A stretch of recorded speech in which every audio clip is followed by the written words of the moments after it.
अस्सलामुअलैकुम, मैं हूँ रबिया और आप देख रहे हैं मेरा YouTube channel kitchen with Rabia.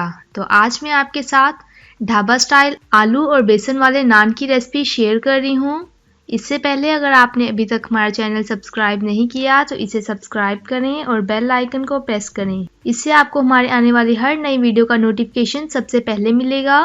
तो चलिए स्टार्ट करते हैं। बेसन लिए है 5 से 6 खाने के चम्मच, मैदा लिए है 2 खाने के चम्मच, आलू लिए हैं 2 अदद जिसको मैंने बारीक काट ली है, हरी प्याज ली है 1 अदद, नमक 1 खाने का चम्मच, गरम मसाला पाउडर आधा खाने का चम्मच, खुश्क धनिया लिया है आधा खाने का चम्मच, पिसी हुई लाल मिर्च ली है 1 खाने का चम्मच, हरी मिर्चें और हरा धनिया लिया है 1-1 खाने का चम्मच, ताज़ा नान लिए हैं 4 अदद। तो चलिए स्टार्ट करते हैं। अब मैंने एक बाउल ली है, इसमें मैं डालूंगी बेसन 4 से 5 खाने के चम्मच, साथ ही मैं ऐड करूंगी 2 खाने की चम्मच मैदा। अब मैं तमाम स्पाइसेस ऐड कर दूंगी। कटे हुए आलू 2 अदद मैंने लिए हैं, हरी प्याज, हरा धनिया और हरी मिर्चें ली हैं 1-1 खाने का चम्मच। अच्छे से इसे मिक्स करेंगे। इसे मैं हाथ की मदद से अच्छे से मिक्स करूंगी।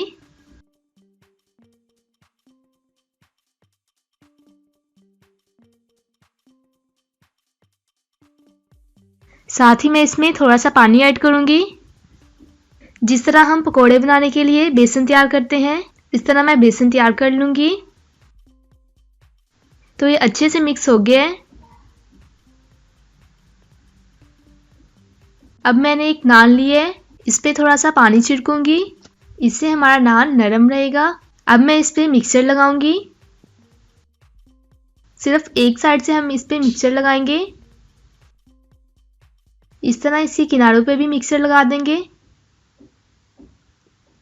इसी तरह मैं बाकी नान पे भी मिक्सचर लगा लूंगी।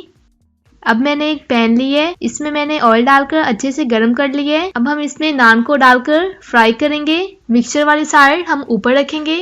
इस पे मैं खुश्क धनिया लगाऊंगी, इससे इसका फ्लेवर बहुत अच्छा आएगा।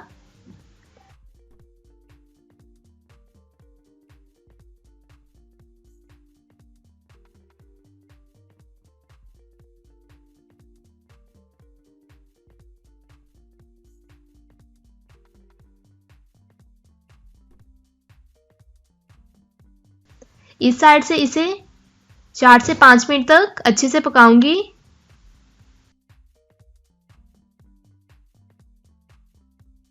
तो ये अच्छे से फ्राई हो गया है। अब मैं इसे निकाल लेती हूँ। इसी तरह बाकी के भी फ्राई कर लेंगे।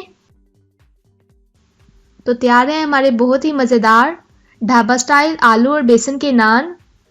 आप इस रेसिपी को ज़रूर ट्राई कीजिएगा और कमेंट करके बताइएगा कि आपको हमारी रेसिपी कैसी लगी। तो इंशाल्लाह मिलते हैं नेक्स्ट वीडियो में एक नई रेसिपी के साथ। तब तक के लिए अल्लाह हाफिज़।